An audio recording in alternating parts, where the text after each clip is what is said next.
Welcome to Srilakshmi channel. நாம் இப்போ popcorn தான் பொரிக்க போகிறோம். அதுக்கு பாப்கார்னுக்குள்ளே மக்காச்சோளம் வாங்கி வச்சுருக்கேன். இப்போ 2 ஸ்பூன் ரீஃபைண்ட் ஆயில் ஊற்றிருக்கேன். இப்போ இதில் நம்ம இப்போ இந்த பாப்கார்னை போட்டுட்டு கொஞ்சம் மஞ்சள்தூள் மட்டும் போட்டால் போதும்.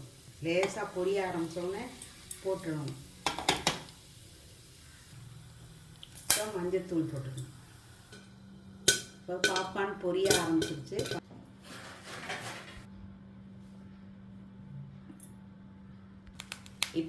இப்போ நான் மிளகாத்தூள் போட்டுக்கிறேன். நீங்கள் என்ன ஃப்ளேவர் வேணுமோ அதுக்கு தகுந்தாப்படி சாட் மசாலா வேணுமா, சாட் மசாலா எது வேணால் நீங்கள் சேர்த்து இதை பிரட்டிக்கலாம்.